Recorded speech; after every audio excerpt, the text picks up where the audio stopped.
This meeting is being recorded.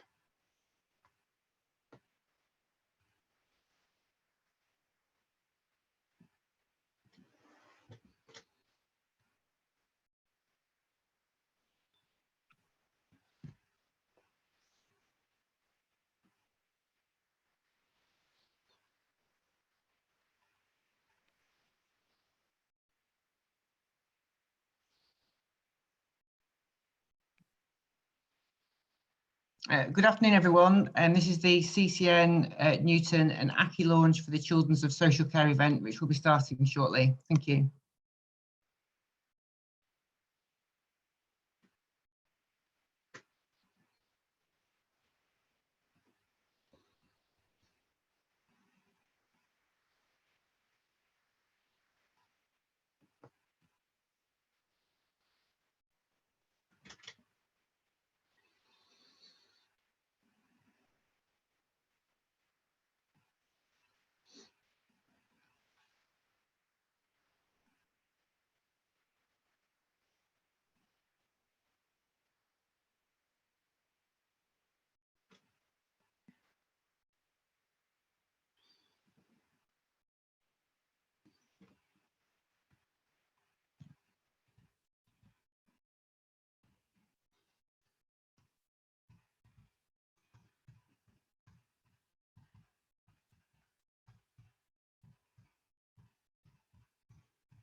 Keith, do you want to start?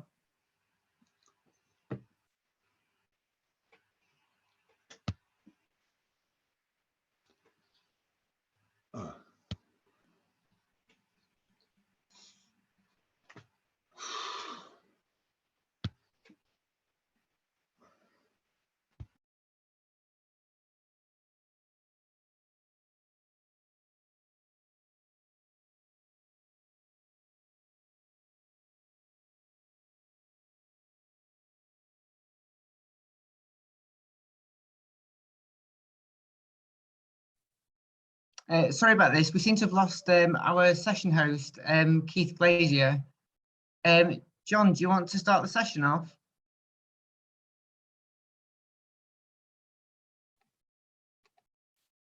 Good afternoon, everybody. Hi, Keith. Are we technically all right now?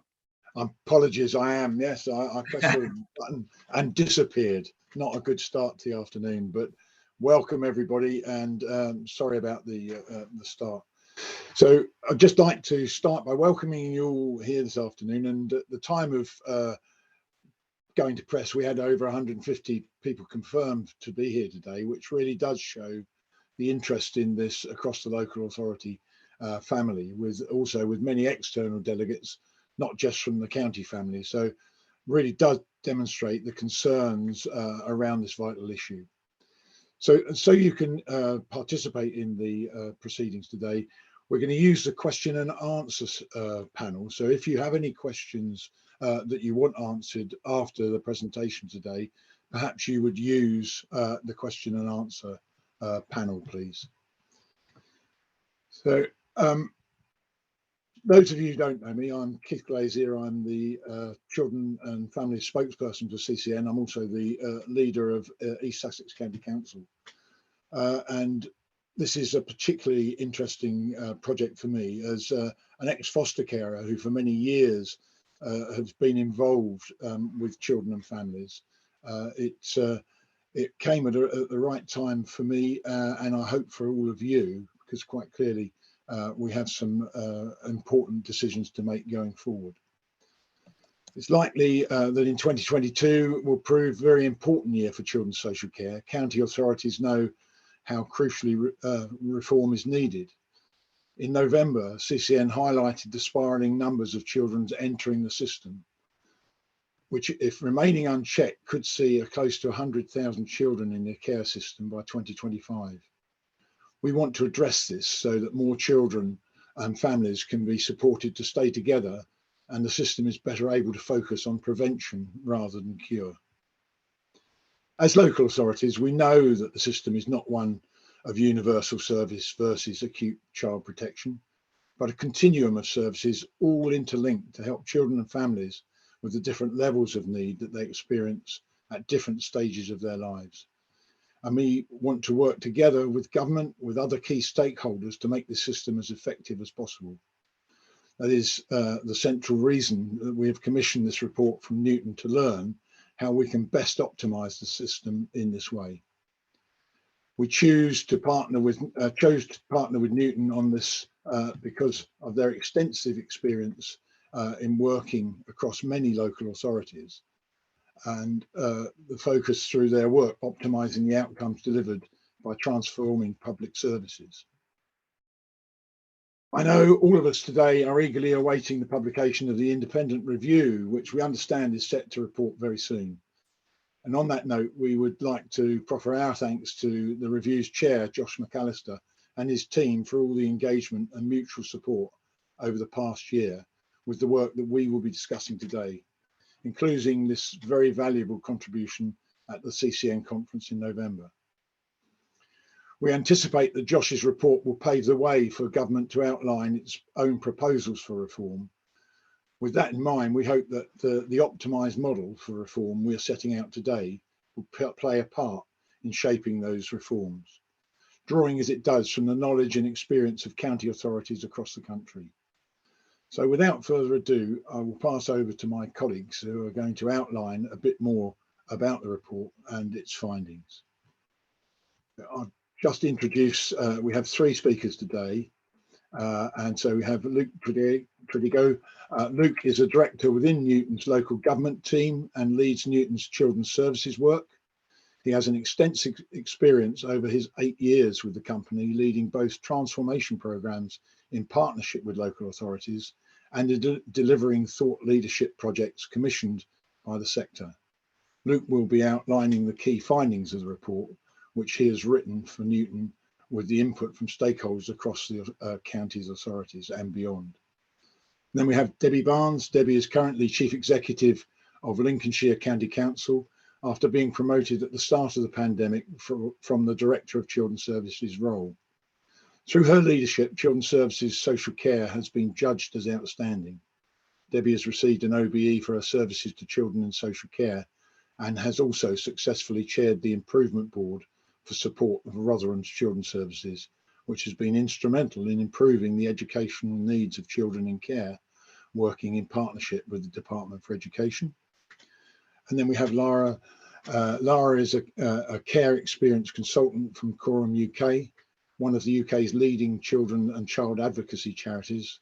And Lara will be speaking from her own experience of a care system that she entered at the age of 15 and who's now as a care leaver, age 21, whilst currently at university studying criminology.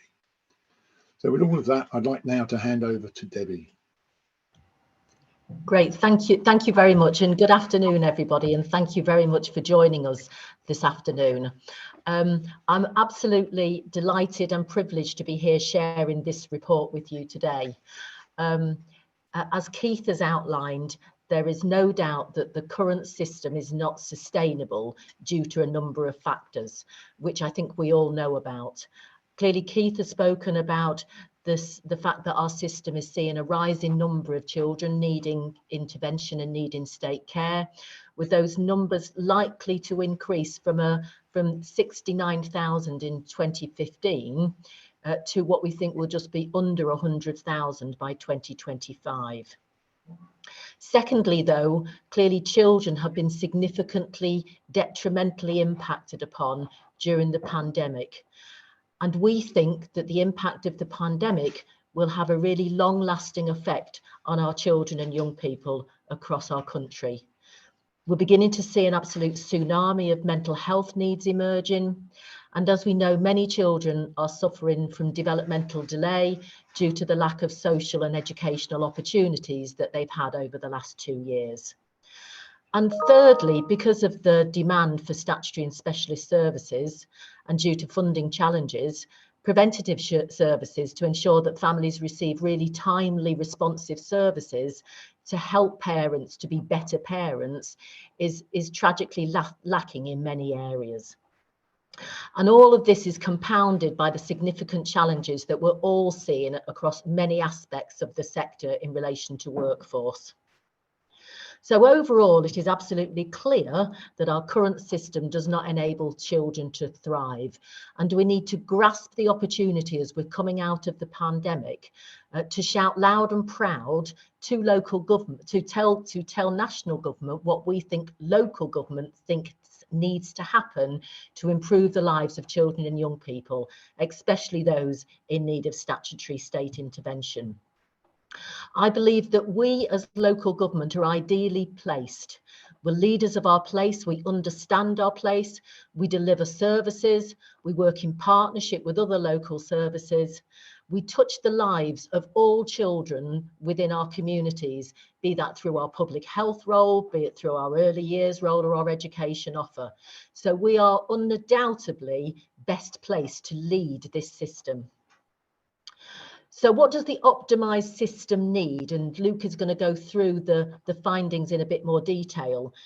But just to summarise, really, we need a system which strengthens families and creates the condition for restorative working, strength-based approaches where families and stakeholders work together in partnership to keep families together. Living with family and friends, whether it's about maintaining contact with family and friend networks, family matters, and it's our job to orchestrate that system so that our local healthcare and education system enables children to thrive. This review has recognised that. It recognises that the optimum model needs to listen to children and families. They're the experts in their care. It recognises that we as local government need to create the conditions so that our staff have got the permissions and the skills in order to keep families together. Where our staff are confident to honour families, build on their strengths, respect their views and empower them to come up with their own solutions. The optimised model also recognises that the inspectorate must also value services and systems which keeps families together. And we recognise that that will introduce a different debate about managing risks and managing thresholds, but it's quite right that we have that debate. And there is no doubt that the inspection regime does influence practice. All partners, though, need to embrace their opportunity to keep families together. Whilst we're ideally placed to lead that system, all partners need to work towards the goal of keeping families together collectively. We need an inclusive education system. We need strong mental health support. We need prevention, not enforcement, as just some examples of how our partners can support the development of an optimised model. And finally, we're suggesting that our rule book, Working Together, needs a radical and fundamental review so that it promotes a system which keeps families together. Early help and protection are a continuum. They're complex, intersecting activities. Parenting isn't static, it's dependent on a whole wide range of external and internal factors. And our rule book needs to be more flexible and fluid to recognise that continuum rather than having separate cliff edges that families go through. I do just want to finally touch upon the issue of funding. As I've said, COVID has had a detrimental impact on many sections of society, but particularly on children and young people. So now is the time to rebuild that system, but we'll need investment to enable transformation. It's important that the prime reason for investing in an optimised model is not just about saving money, even though that would obviously be a great byproduct. The research for this report has shown that at present, the proportion of children's services spent on the care system has risen from around under 40% less than a decade ago to over 50% now. If unchecked, it's projected to rise to almost 60% by 2025. And although the outcomes for children are shown to be better for the longer that they are in the care system, so good care clearly works for the right children, we know that for some children, not all, but a significant number, could achieve those same or better outcomes if they stayed at home, supported by their families, but if they had the right support from professionals around them. But the reality is most of the additional spending on the care system in recent years has been paid for by reducing what we spend on early help. And that's creating a really vicious cycle whereby we take more children into the care system because we can't afford the services to keep them safe outside of the service. What attracts me to the optimised model is that it's an opportunity to reverse this trend and invest in services and allow local authorities to keep children safe at home, thriving wherever possible because we have the resources to do so. So thank you very much. I'm going to hand you back to Keith. Thank you very much, Debbie. And we'll go straight into Luke to take us through the next section, please. Thank you, Keith. Thank you, Debbie. Hello, everybody. My name is Dr. Lucha Gigao. I'm the director at Newton who is responsible for this work. Just to outline how the rest of the session is going to flow, I'm going to sort of take us through a sort of brief and high-level overview of the report. We'll go through a bit around the objectives, the methodology, and then some of the key evidence, insights, findings from the work. That's only ever going to kind of skim over the top of it, so hopefully it whets your appetite for reading the full report, and I'll share details at the end of how you can access an electronic copy or a paper copy if you would prefer. We're also, as Keith has mentioned, very fortunate to have Lara from Quorum Care with us, and I'll invite her to sort of speak and share some of her reflections and thoughts as we go along. I will attempt now to share some slides and hopefully it will work and you'll be able to see them. Good. So yes, today, a very exciting day, the launch of our report, The Future of Children's Social Care, an optimised model for supporting children in care and on the edges of care, including the national enablers and local delivery mechanisms needed to make it happen. In terms of the sort of objectives of the report, we've deliberately taken a very sort of ambitious and sort of forward-thinking view, trying to come up with something that we believe is a kind of compelling future vision and future state for children's services, but one that is really rooted in evidence and an evidence-based approach. As Debbie's mentioned, although local authorities are ideally and well placed to lead on support for children, children in care and those at risk of coming into care, it's a systemic challenge, and our safeguarding partners need to play their full role in that. So we have looked across that full system of support. Although we're going to be very ambitious, we want it to be rooted in reality and develop a clear optimised model for how we could actually achieve this and what needs to change locally and nationally in order to make that happen. And again, as Debbie has mentioned, the focus really has been on improving outcomes for children, young people and families. We know that if we do that right and the evidence is clear, we will reduce levels of need and demand, and in that way puts local government finances in a more sustainable position. But the focus is first and foremost on outcomes. Those of you who work in the sector will know we encourage a strengths-based approach amongst our practitioners in working with children and families, identifying and building on the things that are positive and good in their lives to overcome some of the challenges. And we've tried to model exactly the same behaviour here. There is some amazing innovation, best practice going on across the country, and we've sought to understand how that can be leveraged and expanded. The methodology has drawn a lot on sort of Newton's approach and experience working in transformation partnership with local authorities and pulling together different strands of evidence to really create a robust and compelling picture. Over the 10 months we've been doing this work, that's involved speaking to over 200 expert voices, children, young people, frontline practitioners, managers, leaders from across the system. It's also involved deep dive activities, as we've called it, with 6 authorities. I know some of which are represented here today, and we do need to express our massive thanks to them once again: Derbyshire, Durham, Essex, Leicestershire, Staffordshire and Worcestershire, who have given us a huge amount of time, effort and input, and without whom this wouldn't have been possible. And they've done that, you know, in a difficult time as we've been recovering from the COVID pandemic. So thank you very much. As part of those deep dives, we've conducted workshops where we've asked multidisciplinary groups of practitioners to review over 200 real and recent examples of work with children and families to understand and unpick the experience, the journey, the outcomes that we're able to achieve. We've also analysed over 450,000 lines of operational and financial data spanning 10 years. And as I said, a lot of Newton's work is in partnership with authorities delivering elements of this optimised model. And so the work is also informed by over 40,000 hours spent doing that on the front line. And so to the optimized model, the construct of this starts at the top with the ambition that every child and young person should be safe, well, happy, and have the foundations to thrive.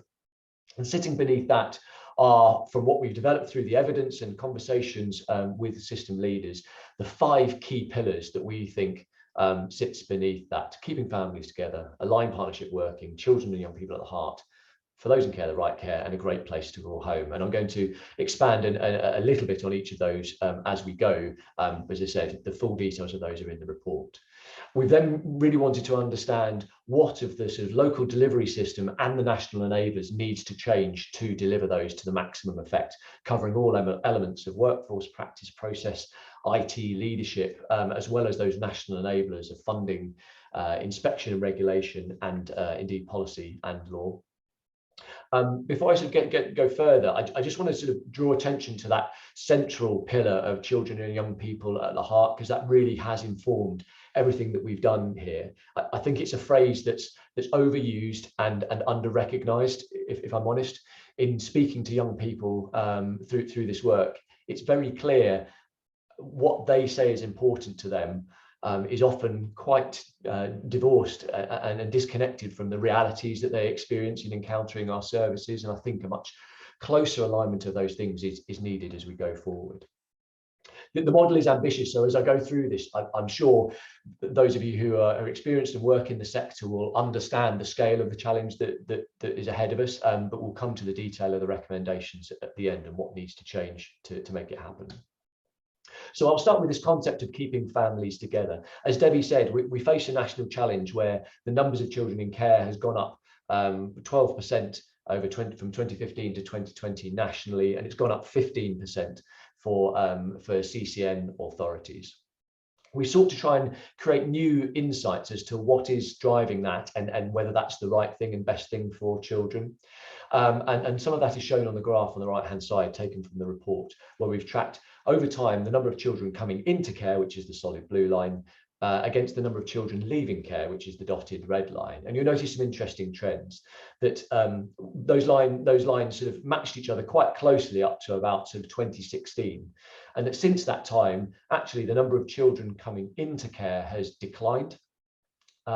But we know that numbers of children in care overall have risen, and that is really being driven by the fact that fewer and fewer children have been leaving care, and it's the difference between those two lines that is really driving the increase.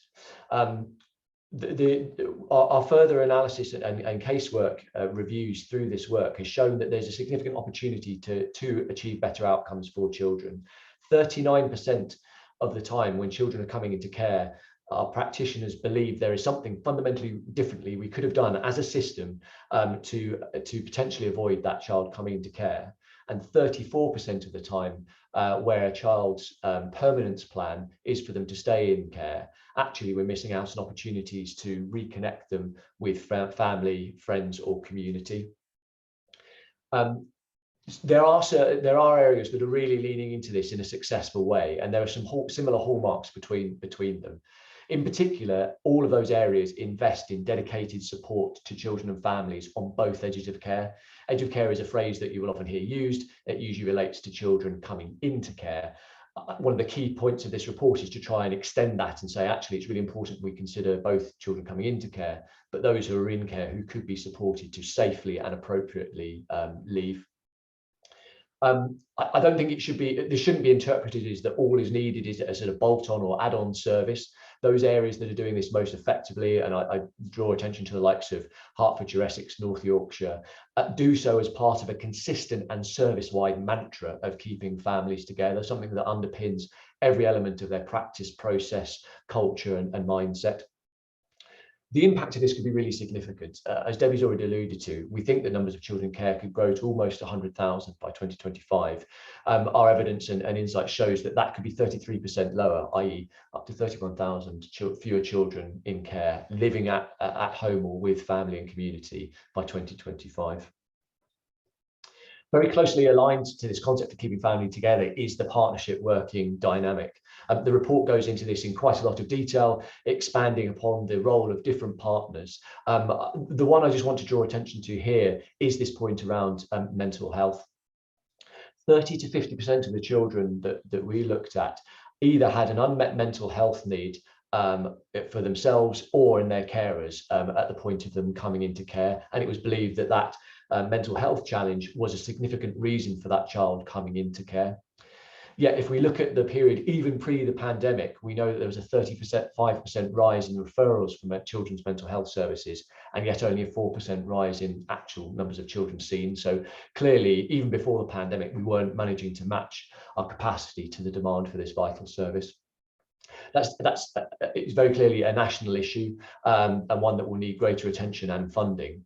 Some authorities are definitely doing better than others in managing that demand. Lincolnshire is a great example of an authority where they act as the lead commissioner for services and do so on a dedicated basis for children, separate to commissioning of adult services, such that they can really tailor the support around the needs of their children and young people.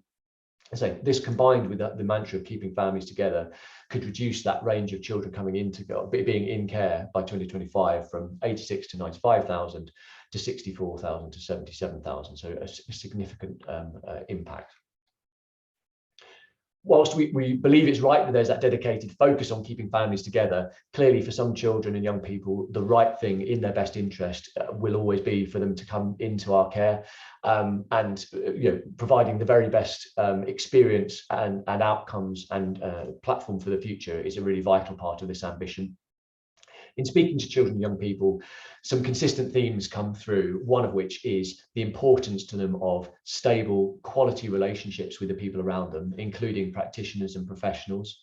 And yet 82% of children in care have experienced a change in social worker in the last 2 years, sometimes as a result of structural reasons where local authorities are constructed in a way that hands off children between different teams operating around the service. In addition, and reflecting some of the results of Eileen Munro's seminal review of child protection, which was published nearly 11 years ago now, we still find that practitioners are not being enabled to spend a significant amount of time with children and families. In fact, it's less than 20% of their working week. The graph on the right hand side from the report shows the other activities that take up their time, including internal meetings, administration, filling in of documents, waiting for IT systems. And we're really missing an opportunity to invest in our children and young people as a result. That's compounded by a shift in the age profile of children coming into care. We've seen a 26% increase in children aged 10 to 15 and a 38% increase in children aged 16 and over. So building age appropriate relationships with those children and young people is really critical. We do believe that there is a significant opportunity to change this around. If we're able to free up 25% of the time that's currently spent on all these other non-contact time with families, that would equate to 150,000 hours per week that was able to be spent directly with children and families. To put that in context, that's more than an hour per week for every single child in care and on a child protection plan in England currently.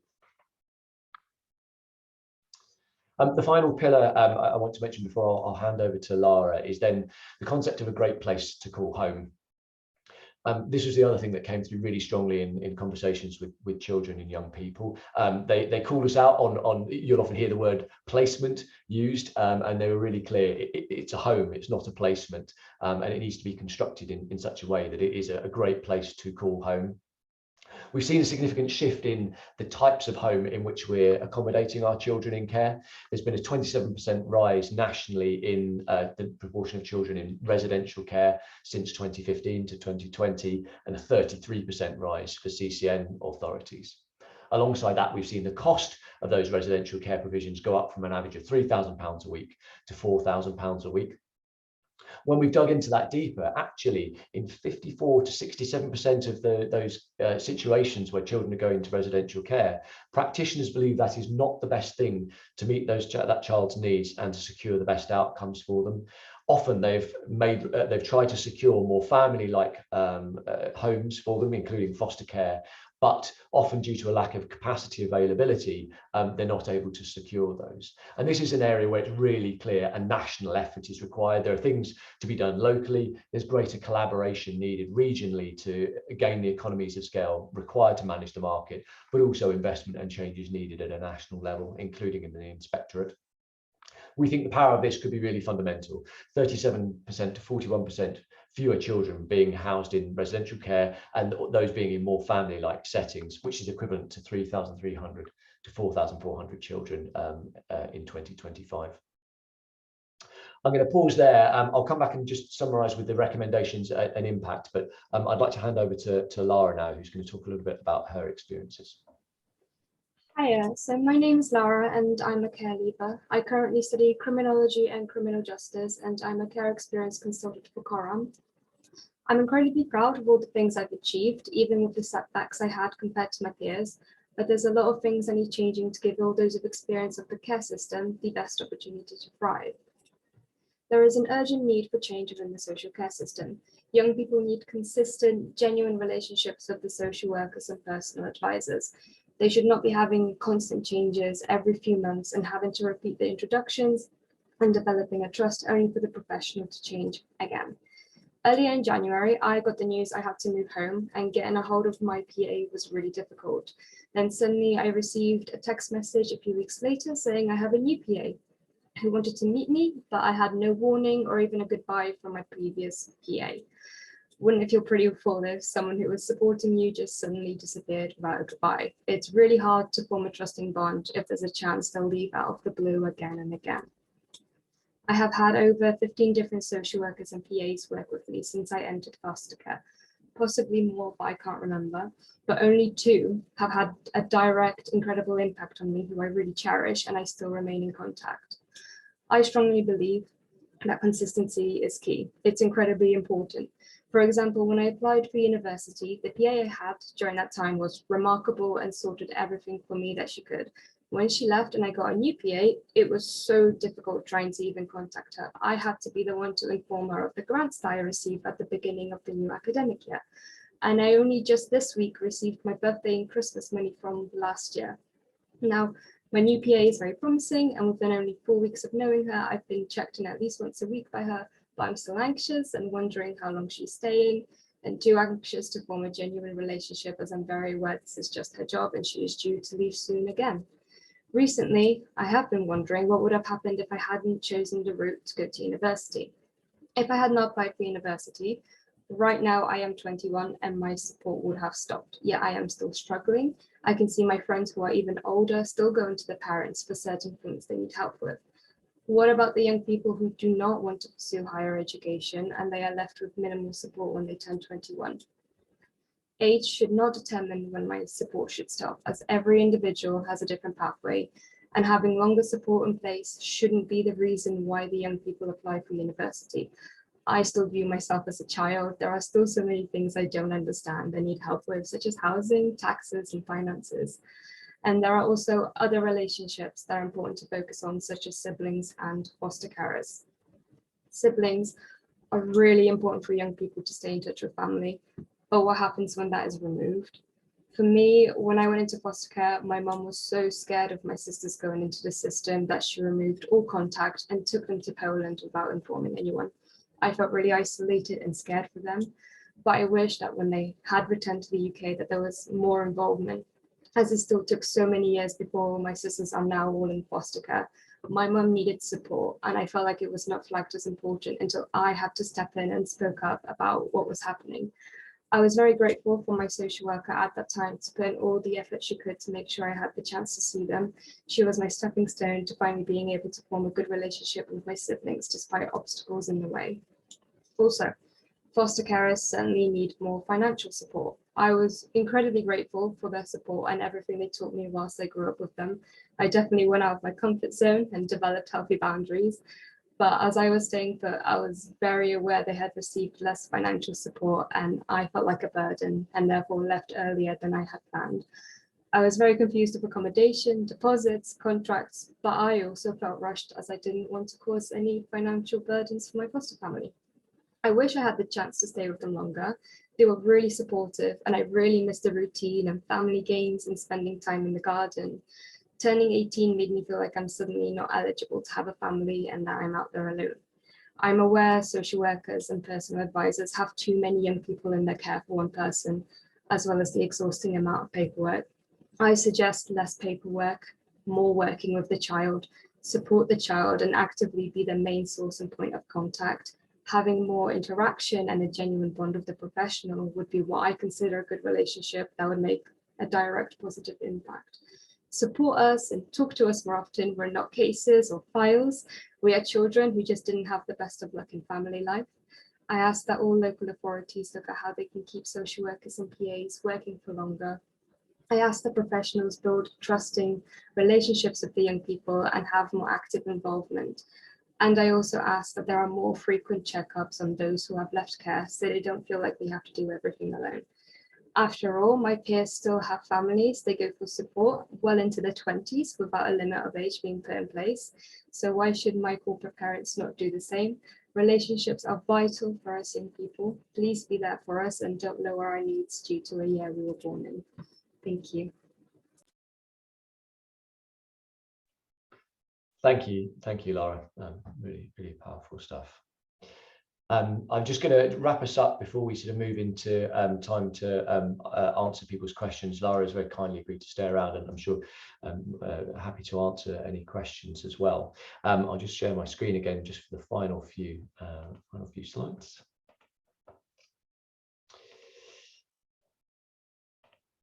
So to summarise the recommendations, and Debbie obviously touched on these at the start, there's sort of 7 key areas.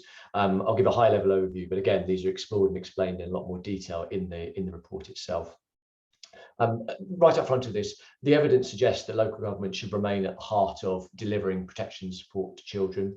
There's the local democratic accountability and understanding of place that's a crucial element of this. There's the fact that we have really strong examples, such as the case studies I've mentioned and in the report, of where authorities are successfully delivering protection and support elements, and the intrinsically linked nature of those two sides of things. There's also the link to the wider family and adult social care offer that local authorities provide, enabling them to work uniquely across a multitude of challenges that the families might face, be it domestic violence, be it drug and alcohol misuse, or financial management. We do need a commitment from local government to implement a consistently high standard of evidence-backed relationship-based support for children and families on both edges of care. And as I said, that's much more than just bolting a service on the side. It needs to become part of the fundamental mantra of how children's services operate. We need an aligned national strategy to support better partnership working, likely to include a reframing of key guidance in the form of working together to safeguard children. If we want to secure the right number and quality of placements, homes for children in care, we need local and national investment to transform the care market, better local commissioning, regional collaboration, and national enablement to invest in the capacity of foster carers and reduce our reliance on residential care. We need to deliver on the promise and the recommendations that Eileen Munro identified all those years ago, really freeing our practitioners up to spend time building those relationships that Lara so eloquently outlined the importance of. And we need to measure what children say is important to them, be it contact with siblings or the quality of relationships they hold, and measure ourselves and hold ourselves accountable to that. As Debbie said, the inspection and regulation framework influences practice and availability of placements, both directly and indirectly, and needs to be updated to recognise the findings of this report. And a fair and sustainable funding model, as Debbie mentioned, is key to investing in the right services over the long term. Clearly a significant journey to go on, but we think the benefits are absolutely worth it. Up to 31,000 more children living with family or friends or community by 2025 if we started this without delay. Of the children in care, 37 to 41% living in more family-like homes rather than residential care. 150,000 hours a week of practitioners' time freed up to build those quality relationships. We mentioned the sort of financial challenge and context of this. Our forecasts say that by 2025, spend just on children in care will go up by 2.1 billion from the 7.4 it is at the moment. We think if all elements of this optimised model were embedded locally and nationally, we could mitigate between 1.4 and 2 billion of that growth, albeit it wouldn't fix some of the underlying financial challenges. So clearly a big challenge, but we hope this is the start of that journey and a catalyst for it happening. Thank you ever so much for listening. As you say, I do encourage you to get hold of a copy of the full report. If you go to www.futurecsc.com, you can get an electronic copy. If you scan the QR code on the right hand side of the screen, you'll go to a form where you can request a printed copy. If you're here representing a local authority and want to understand in more depth how some of the insights and evidence and analysis here reflects your local area, then on the website there's a link to how you can get hold of a customized data pack that relates to your authority. I'll stop there and hand over to Keith for the questions. Thank you very much. So we'll go into questions, and so please keep them coming.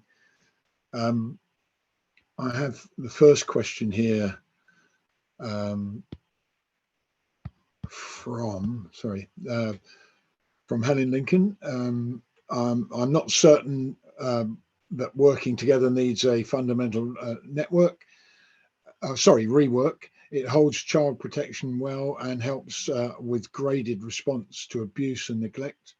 I don't think this drives children entering care. Are we really talking about how we live within uncertainty? Debbie, do you want to take that one?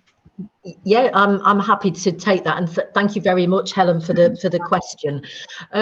So I suppose I just want to highlight a couple of issues where I think does demonstrate that working together does need to be reframed, but absolutely take your point that we've got one of the safest child protection systems in the world, and I think we need to hang on to that. And of course, we can make it stronger, and we can make it safer, we can make it more child friendly, but we need to recognise where we need to move forward and change things. And you know, I'm sure everybody else thought Laura's story was incredibly powerful, and obviously Laura started to articulate about the things that she holds dear in terms of her relationships and her interface with the system. And I think if we were to write our rule book based on the feedback from children and young people, we would have a much more child and friendly young people's approach. Again, I think Laura highlighted the importance of relationships and consistency, and I suppose that's one of my frustrations around the current framing of working together. So if you're working with a family, you're working with a young person, you've got a really strong relationship with them in early help. If your risks increase, all of a sudden you need to have a qualified social worker and introduce a new set of people to that young person. So how do we create a system which very much promotes relationships and harnesses relationships? And I think that working together could be strengthened around offering a bit more flexibility around that in particular. I think the other area which I think is missing is that schools are so important for children and young people. We've seen the impact of lack of education and lack of attendance at schools over the last couple of years. They are a really important point of safeguarding our children, young people, and giving them stability within their local communities. And so to me, schools are an absolutely critical part of our early help arrangements, and I'd like to see much more of a statutory duty in terms of the delivery of early help through schools within our rule book. So just a couple of examples really, and so maybe it's not radical change, maybe it is about reframing, and certainly agree that we do have a strong child protection system, but think that if we were to listen more carefully to what young people and children are telling us when they experience care, then I think we would have a much stronger rule book to work towards. Thank you. I don't know if any other colleagues want to come in. Luke or Lara? No? Okay. Thank you. We'll move on to the next one, which is Yvette Stanley. So there's been a 300% increase in children coming before the court of inherent jurisdiction for welfare secure. At the same time, mental health inpatient beds have plummeted. Joined up planning and commissioning for these children are key. So the question is, how can we join up the needs analysis and the commissioning for these children? I guess that starts with you as well, Debbie. Yeah, happy to. And obviously I've seen the comments in the questions and answers around, you know, Helen's helpful suggestion around shining a light and a review around the totality of commissioning. And thank you for what Luke was saying in terms of the work that we've done in Lincolnshire. So we are the Commissioner for Child and Adolescent Mental Health Services, but not for Tier 4. And again, I think we've created a false divide between children who have suffered trauma, early trauma in their lives, and the impact that has on them, and mental health.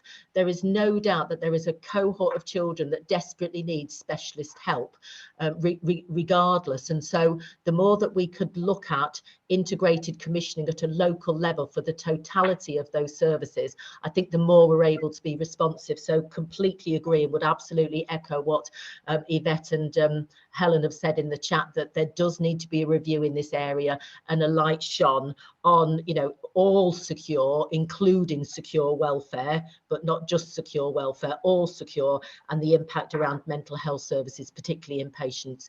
And again, I think the statistics that Luke raised is absolutely startling in terms of the number of children who are coming into the care system who have unmet mental health needs. Again, demonstrates the need to shine a light on that area. I think Jonathan might want to come in as well. Jonathan, do you want to add anything, son? Yeah, just to say we're completely aware, and thanks very much Yvette and Helen for raising that. And we're currently working on the CCM business plan, as Keith knows very well, and certainly looking at these CAMS issues is an absolute priority for CCN in the coming year. So watch this space, and hopefully we'll have some further information on that coming soon. Thank you. I'm struggling to keep a handle on these questions. I think I've got the next one and then it disappears, but we will, I'm sure, get through this. And it could be something the way I'm running the system. Anyway, we'll go to the next question, which I think is, I think the mental health bit has been covered from Helen. We've given the challenge of mental health services. She'll be looking for a review of CAMS. I think John has just answered that. And what's the as a new question comes in, mine disappears off the screen. I don't know what's going on here quite. I can help out if useful, Keith. I think there's a question for Lara has come in. Please. Which says, Lara, thank you for sharing your powerful story and such variability that you've experienced. What things work best for you? You mentioned weekly contact by your PA. Is that part of it? What else? The things that works best for me is, of course, as I mentioned, the weekly contact from the PA and social worker. But what I also enjoyed is more informal meetups, where it's not just at the home. One of the two social workers that I absolutely adored and remember is they often took an interest where there was to just grab a coffee in a coffee shop, or one of them took me to Bolton on the Water for like a little day trip.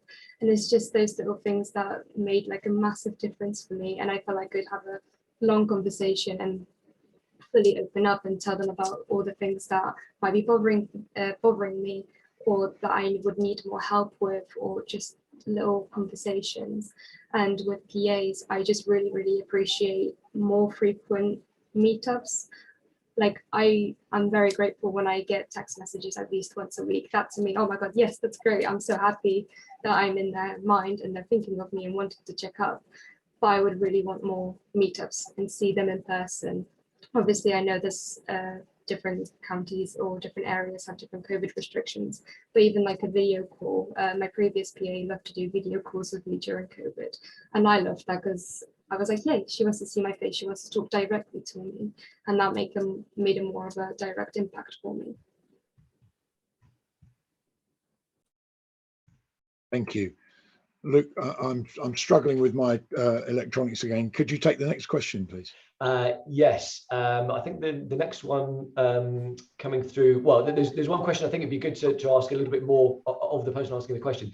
Councillor Laura Mays at Wiltshire has asked, please can you give practical examples of how you propose changing the system? I mean, there's quite a lot, as you can probably tell, there's an enormous amount of change. It'd be really interesting to understand if there's a particular area you sort of want us to sort of focus on in the response. So maybe if you could drop that in the chat, that'd be really helpful. The next question is, do we think there is scope to amend the 89 Act, actually this is the 1989 Children's Act, to allow a different category of care for over 14s, allowing them to be linked more firmly to their families with less binary choice of in care or not?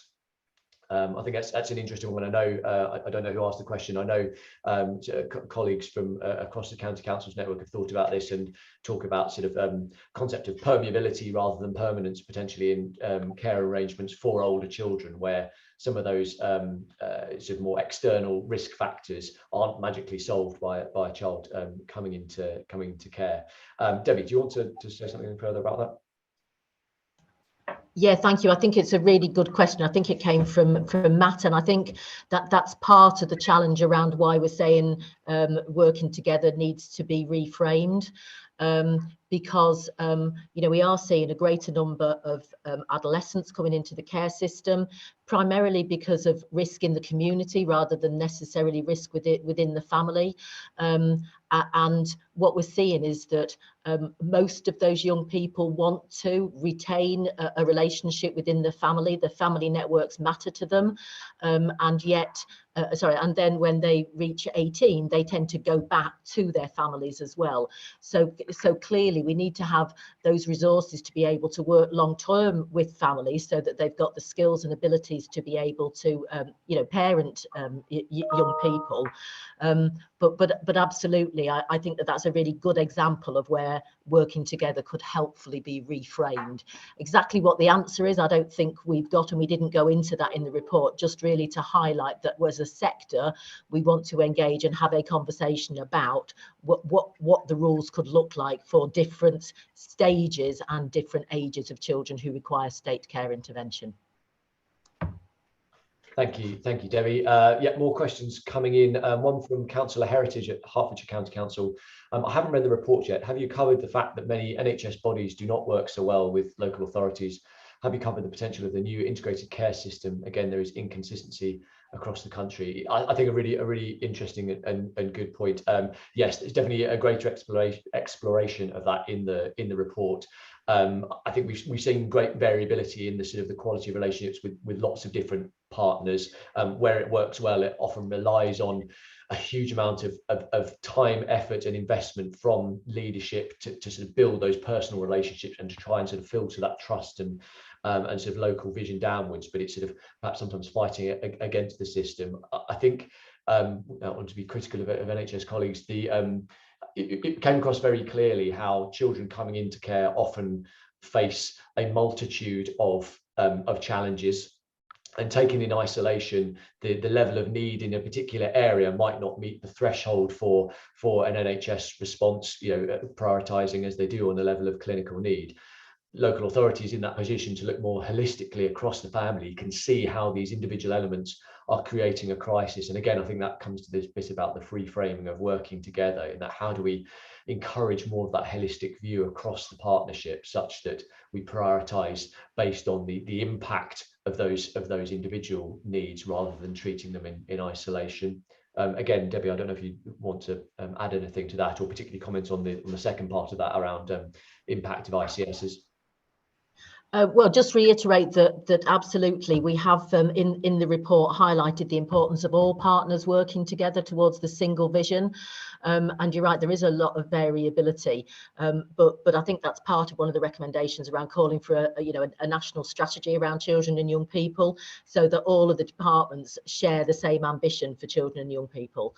So I think Luke's covered it. Just in terms of the questions, there's quite a number of questions about workforce, and clearly Laura spoke very eloquently about her experience around continuity of provision, and obviously in her experience of having lots of different social workers and different personal advisors. I just wonder if it's worth picking that up, because there's a number of questions around it, and I think it's a really important point, and I suppose there's a couple of things that I just want to expand on. I think the first thing I'd say is that the report clearly articulates that family networks matter. And the more that families can mobilise their resources to be able to support children, the more that young person or that child is likely to have more consistency. With the best will in the world, even if we had, you know, a really strong recruitment pipeline into social work, we still couldn't say that staff won't move, they won't get promoted, they won't change. So that continuity, either through family, friends, and network, is as important as the relationship with a social worker. And again, I go back to schools, been really important in this. You know, that. Young people spend a lot of their time and many years of their lives within the education system, and the power of a long-term relationship with a teacher, I don't think, should be misunderstood. So we need a system that harnesses stability and continuity of relationships, not just with social workers, but with family and friends and networks, and also other professional groups, I think is the first comment that I'd make. In relation to workforce, it's a really complex, multifaceted issue, isn't it, in terms of how we make the sector attractive, how the sector is perceived to be attractive, how we value the sector, and as well how we as local government, and mainly as employers of children's social care, create the conditions so that they can thrive. And I think that does need to be a partnership across the National Health Service, in particular, the education system, local authorities, as well as with national government. It is such a complex issue. We cannot do this on our own if we're going to change culture and attitude so that young people want a profession in care, and we create collectively the conditions which means that they want to remain working within the care sector, and we really reward people who can deliver high quality restorative practice. So I know that, Luke, you raised that in the report. I don't know if you want to go into it a bit more detail. No, I think you've covered the key bits there. Yeah, I point people towards the report for the more detailed bits of that. Yeah. Can I suggest, so I think Councillor Mays has been back in touch and said around the sort of practical ideas of how you see the system changing. For example, preventing children coming into care versus what happens now. Maybe the report will include examples. Yes, yeah, the report does include examples. One of the ones I'd highlight, and there's a detailed case study, both at a sort of service level and impact on an individual child, is from Essex and their DBITS, divisional based intervention team, sort of service. But as I said, not only how they have an effective service that really works sort of quite intensively in a very sort of, relationship based way with children and families who are at risk of coming into care, often having multiple workers involved, one to sort of build relationships with the child or young person, and maybe another worker to build relationships with the parents or carers. And yeah, the report gives quite a sort of rich sort of set of detail about how they've developed that service. As I said, I think really key, that is a service that's part of a wider mindset and mantra and culture around keeping families together. Say, there's a really powerful case study in the report of we anonymised the name, but under the name of Karen, where a young girl came into care, but then that continued work with the young person to reduce those sort of levels of risk that caused them to come into care, and end up reuniting them with their family 15 months later, where they remain safely now. So yes, I think the report tries to go into a reasonable amount of practical detail. Say, I wouldn't want people to take away the idea that it's simple, or it's a sort of simple fix of a bolt-on service. There's lots of elements, but clearly that journey is possible with the right sort of investment and support. Sorry, I've jumped around a little bit on the questions. I think there's one from Nigel Chapman in Kent. Is the first recommendation regarding keeping children's services within direct local authority control a preemptive strike against the potential recommendations of the McAllister review? Who wants to take that one? I'm happy to start. I'm more than happy to start. Clearly there are rumours abound, aren't there, in terms of what Josh's review is going to say, and he's quite rightly posed challenging questions to the sector, and many other stakeholders as part of his review. And of course he needs to address the really tough difficult issue of variability of practice across the country. That is a really difficult challenge, and it's a challenge for us in the sector that need to work more together to support each other so that we all thrive, because we all want all children to thrive. So the variability across the sector cannot be ignored, and so it's right and proper that he asked that question. But my personal view is that local authorities, because I'd said are touch the lives of every member of our community. We touch the lives of children, of all children and young people, be it through early years education, be it through our public health offer. We are best placed, we know our local partners, and we can orchestrate the system in order to work together. We understand our place and we understand our challenges, which I don't think a national system could particularly do. So I passionately believe that local government is best placed to provide child protection and care services because of our relationships with our partners, because of the understanding of our place and our challenges, and because we already touch the lives of children. When the report majors on the fact that child protection is a continuum, family lives isn't static, things will happen and families will go into crisis and they'll need support, and then those things outside of their control maybe will settle down and they no longer need our support. And so to separate out that support from intervention, I don't think would benefit our communities. So passionately believe that local government is the right agency to lead that system. And I can see that Keith wants to come in. Thank you. I mean, from a political perspective, I don't believe that I can't think of anyone that's better placed than local government. Just not from the professional view that Debbie has given, but actually from a community perspective. We've got people out there on the ground that really care about these children, and I think when you look at our corporate parenting panels and all of those things have an opportunity to have an input that can change things.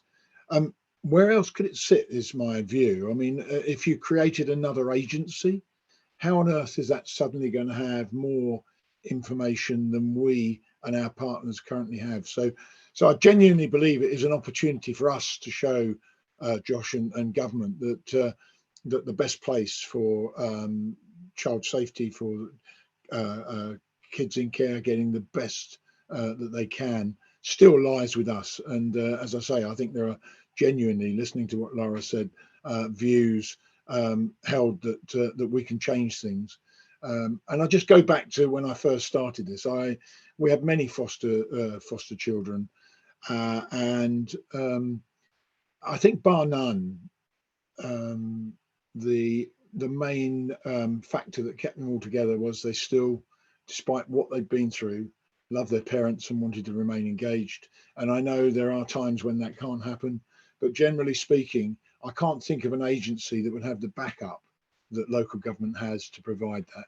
We're not there yet. I'm sure we get some things right, and we've got some really good examples across the country of where it works. I think us sharing that information will enable us all to do better. Thanks, Luke, Keith. are you going to carry on? I did put in chat, I would take it back, but I think you're doing such a grand job if you're happy to carry on. Good delegation. There's a question come from Andy that perhaps I'll offer a view on and then invite Lara as well. Yes. As a layperson, should I consider a young person going back to their families at 18 as an indicator of earlier systems failure?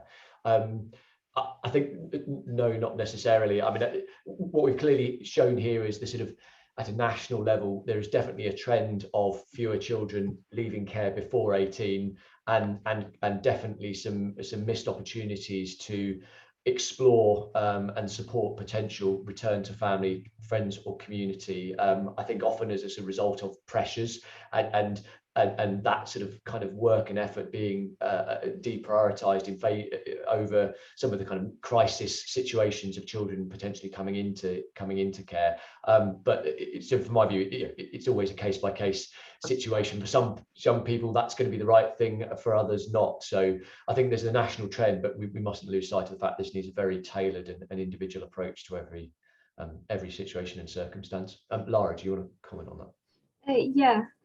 Just before I had moved out on my own, and when I left staying put with my foster parents, I temporarily moved into back with my mum for 3 months. And that was simply because I didn't have APA at all assigned to myself. So there's no one I could go to ask for help or how to deal with applying for renting or anything like that, or how deposits work. All of that I had no idea about. And the only option I had available was my mum offering. And the 3 months that I spent there were really, really cruel to me, and I didn't like it. And I wish there was a bit more support in terms of if a young person is ready to move on after foster care, give them a lot more opportunity and talk to them about any questions that they might have. Thank you, Laura. Next question is from Sushma at Warwickshire. I also want to echo thanks to Lara, very powerful to hear. I was quite struck with the issue of funding for foster carers not being adequate and wondered why this wasn't featured in the recommendations if this is a national issue. Given that the government has recognised a similar issue for adult social care and bringing in regs on fair cost of care, should we not be seeking similar for children's foster care? I definitely. What we've said in the report, go through the detail of it, is I think there's a broader issue of which I think potentially the funding is one element. We have an issue with the recruitment and retention of sufficient foster carers.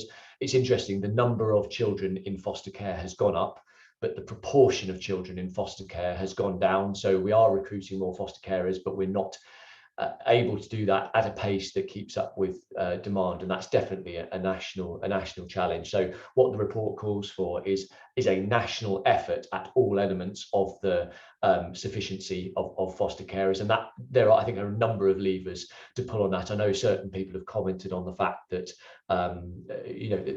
there's different elements, either sort of direct increased funding to foster carers or other incentives to become and retain and maintain as a foster carer. So we don't make a recommendation about sort of the funding specifically, but there needs to be a national effort. I think it's clear around the broader issue of foster care recruitment and retention. How do we make that a really attractive and worthwhile vocation for people?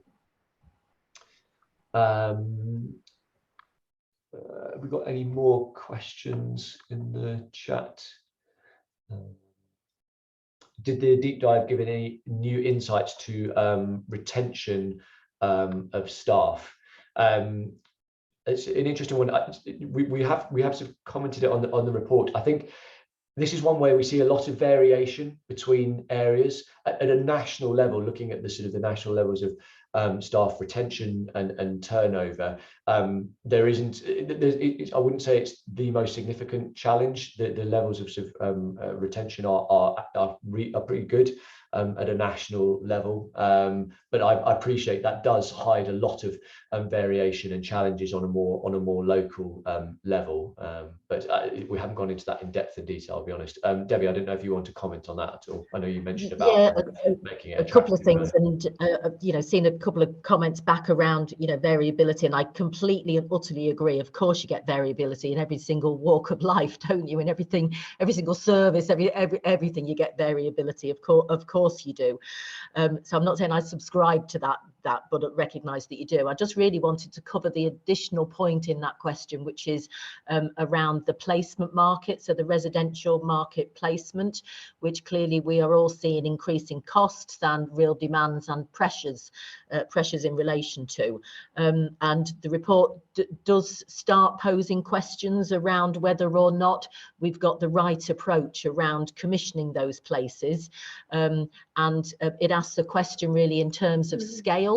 What is the right scale for authorities to come together or not, depending on how big that local authority is, to look at provision of or commissioning or provision of residential provision. So we certainly touch upon that in the report. Thank you, Debbie. Here's a good question. Is a national care service the answer to variability? I'm sure there'll be a few people who want to comment on that. I'll just offer one thought and then pass over to others. I think it's interesting. So we did a piece of work about 5 years ago, I think, with the LGA, looking at variation in spend on children's services, and that identified that 50% of variation is actually down to factors outside of local authorities' control, so levels of deprivation, levels of disposable household income. There were a set of 5 factors that were outlined in that report. So I think variation is a really complex issue, and it gets simplified too much. There is variation that is that should be expected because of local factors. Clearly, there is also variation that we need to address at a local level and get better at sort of consistency. And as Keith said, sharing some of the great stuff that is going on and trying to kind of embed and leverage that at a national level. Debbie, I can see you're probably itching to come in on this one. Yeah, just a couple of additional insights, really. So the short answer is no, I don't believe it is. not at all. And I suppose there's a number of factors. We can only thrive and support children if our partners support them to thrive as well. You know, children need strong education, they need good health services, they need you know, a whole range of activities and opportunities for them in their communities. So without all of that ingredient, local authorities can't thrive. So the variability and a national care system, I don't necessarily think is the answer, because we can only be as good as our partners, and clearly we've got a leadership role within that. I think we need to recognise the skills challenge and the skills divide. Some areas really struggle in terms of the skills and the educational outcomes of children and young people, and struggle therefore to recruit high qualified graduates. We can't get over the you know, the inequity in terms of skills across the county. You know, I know myself, in some of my areas it's easier to recruit than in other areas, and my education outcomes aren't as good in some areas as they are in other areas in terms of trying to recruit the brightest and the best. So you've got that issue, which is known. We can't divorce the fact that local taxation funds children's services by and large, and clearly local authorities' ability to be able to increase their income, to have more spend on preventative services is based upon, you know, the level of council tax, which in some areas is clearly a challenge because of the level of income they can get through the council tax. So I think the system is far too complex to even think that it could be solved through a national care service. Keith, is there anything you want to add to that? No, I mean, I just think that we all need to recognise the variance between areas, you know, even within counties. Different skills are needed in different sectors, and so I just think we need a national framework, but I'm not sure about a national system, and I think that's what we've got really. Next question is coming. I like the overall approach, but I'm surprised that there is not more detail about how the developmental needs of children in care, development of personal, social, and employment skills could be encouraged by co-production with young people, their families, their networks, and the communities in which they are located, and how their co-production capabilities can be built up and built upon. Thank you to an anonymous one, but thank you. I think that's a really interesting and good point. I agree. We haven't covered that in depth and detail, although yeah, we definitely did see some very powerful examples of it. I think, yeah, for me, there's the underlying point of taking a more bespoke and individualized approach. Some people will want to co-produce some of the services and solutions, some might not. I think that kind of the importance of taking a very tailored individual approach and having the whole range of systems and factors that enable that is really crucial. So yeah, I think that's a really good point. I'm sure if you've got examples of effective co-production, other people in the room would love to hear of those. Debbie, did you want to come in on that? Yeah, just very quickly to add. So absolutely, completely and utterly agree. The more that we work in partnership with families in terms of building on co-production, I think some of the language is probably referring to that around restorative practice, strength-based practice, listening to what children and families want, helping them and empower them to come up with their own solutions is much more likely to be sustainable, and much more likely to offer that consistency that Laura spoke about. So I absolutely agree, but probably not framed in that way in the report. Framed, I think, through a slightly different lens of restorative practice, listening, working in partnership, empowering people to come up with their own solutions. Thank you, Debbie. I think we'll make this last one the final question. I think from El Mayhew at Hertfordshire. Did the research identify whether there would be sufficient social worker workforce if more children were supported with their families by skilled and alternatively qualified workers? Really interesting point. I'll offer a view, and again, others might want to as well. In some senses, no, we haven't sought to kind of quantify the overall sort of workforce. I think it's been very interesting and striking that where areas are doing it effectively, it's about really effective co-working between qualified and non-qualified social work staff. A lot of the services that we've seen, whether it was, say, the DBIT service in Essex, Worcestershire had a really good example as well. There are a lot of people who aren't sort of social work qualified, people who've got really great skills at building relationships and trust with children and families, and bringing specialist skills and interventions, whether that's sort of mental well-being, money management, some real practical skills on board. But I think it comes back to this sort of prevention and support as really two sides of the same coin. We need our social workers intrinsically plugged into that, and the sort of the real thing is the sort of effectiveness of the co-working, rather than trying to shift work into or out of qualified social work roles, would be my view. Debbie, do you want to add to that? No, I haven't got anything particularly to add to that, Luke. Thank you. Fabulous. I think that's it. We'll probably wrap it there from the questions. Keith, do you want to just hand back over to you to close? Thank you very much, Luke, and thank you all for your questions. I hope you found the presentation and the question and answer session helpful. This is the start of a process from here going forward. But I'd like to take the opportunity to thank all of our panelists, to thank Laura, Luke and Debbie for their efforts, and Luke, the team that have helped you, and all of the people that have contributed to this will and need to be congratulated. It's a tremendous start, a really good report, and hopefully we can now build on this, and the opportunities going forward will be seen once the government produce their paper. But I very much hope that all of this effort made by many will have influenced the outcome of that, and that the lives of the young people that we look after and the people that we work with will benefit from a better service after the amount of work that's gone into this. So a really big thank you to all of you for attending today, for those of you who've contributed, and look forward to receiving the government's not response to our report, but it'll seem that way, I'm sure. Thank you all very much indeed for being here today. Thank you.